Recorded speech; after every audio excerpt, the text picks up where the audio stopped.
7. Debe haber comprensión antes de que pueda haber bendición. Es evidente por las Escrituras que había cierta informalidad en las reuniones de la iglesia primitiva. Por un lado, debemos evitar la formalidad y por otro, el fanatismo. Un culto planeado no es un culto falto de espiritualidad. Notas adicionales sobre 1 Corintios capítulos 12 a 14.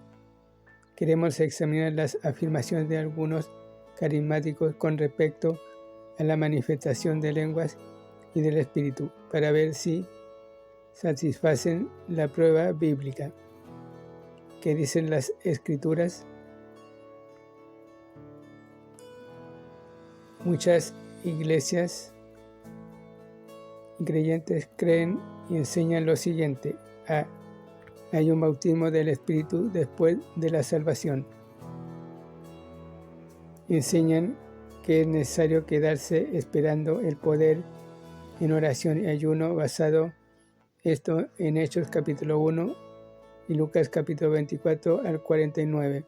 Pero 1 Corintios capítulo 12 versículo 3 enseña que todos los creyentes han sido bautizados por el Espíritu en el cuerpo de Cristo.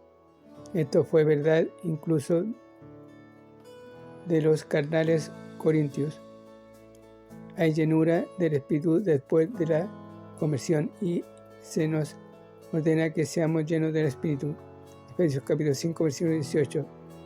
Pero en las Escrituras nunca hay un solo bautismo del Espíritu Santo, y es en el momento de la conversión, pero muchas llenuras del Espíritu, en la medida en que diariamente nos rendimos a Dios. Veamos Gálatas capítulo 3 versículo 2. Dice: esto solo quiero saber de vosotros: ¿recibisteis el Espíritu por las obras de la ley o por el oír con fe? Recibimos el Espíritu y su bautismo al oír y recibir a Cristo por fe. La evidencia de este bautismo es hablar en lenguas.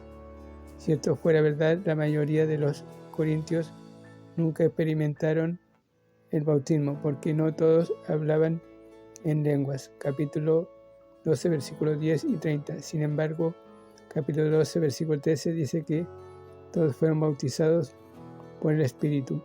Por consiguiente, si los carismáticos están en lo correcto, todos los creyentes corintios debían haber hablado en lenguas, pero no fue así. Juan el Bautista fue lleno del Espíritu desde antes de su nacimiento, sin embargo, nunca habló en lenguas.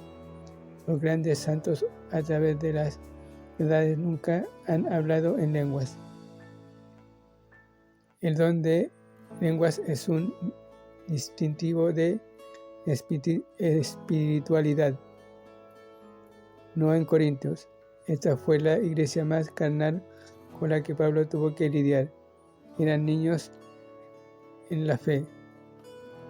1 Corintios capítulo 3, versículo 1 al 4. En lugar de ser un distintivo de una vida espiritual más profunda,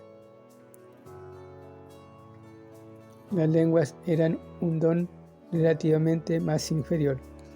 La cuestión importante no es cuántos dones tengo, sino en mi vida semejante a la de Cristo. Dicen que las lenguas son para la iglesia hoy, pero hay más que suficiente evidencia de que varios de los dones fueron temporales, es decir, acabaron. Tal parece que la profecía, las lenguas y el conocimiento, el inmediato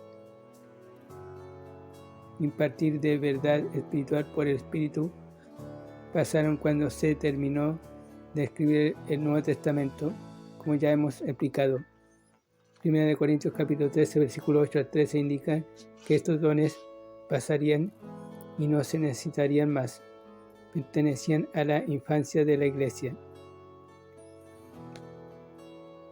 es decir, a los tiempos apostólicos.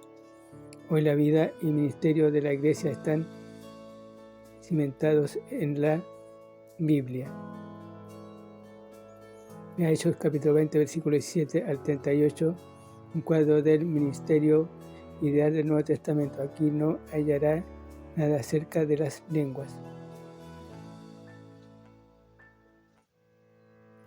Un creyente se puede beneficiar de las lenguas privadamente, pero los dones espirituales son dados para el beneficio de la iglesia entera. Capítulo 12, versículo 7. No de un solo creyente. No hay ninguna sugerencia en estos capítulos que algún don sea concedido para el disfrute privado del creyente. En verdad, en capítulo 14, versículo 13 al 15, Pablo afirma con claridad que el uso privado del don de lenguas no es correcto. Creen el don de lenguas une a los creyentes. Hay una nueva clase de ecumenismo entre los cristianos en el movimiento carismático que dice: usted no tiene que negar sus creencias básicas para ser parte de nuestro compañerismo, pero ¿unió acaso el llamado bautismo del Espíritu Santo a los creyentes en Corinto? La iglesia estaba dividida en 4 facciones. 1 Corintios capítulo 1, versículo 10 al 13. Sin embargo, todos los creyentes allí habían experimentado el bautismo del Espíritu Santo.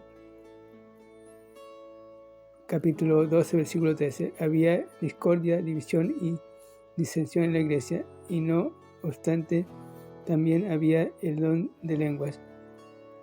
Ha sido nuestra experiencia que el énfasis en las lenguas y en el bautismo del Espíritu Santo divide a la iglesia en lugar de unificarla. Se creen superiores a los demás y entonces empieza el problema. No importa los términos que use con tal de que tenga la experiencia. Esta es una mentira sutil de Satanás. El Espíritu fue el que dio las palabras de las Escrituras y debemos obedecerlas. 1 Corintios capítulo 2, versículos 9 al 16. Está mal confundir el bautismo del Espíritu con su plenitud, porque Dios definitivamente las ha separado. Debemos basar en la Biblia la experiencia cristiana y no interpretar la Biblia por la experiencia.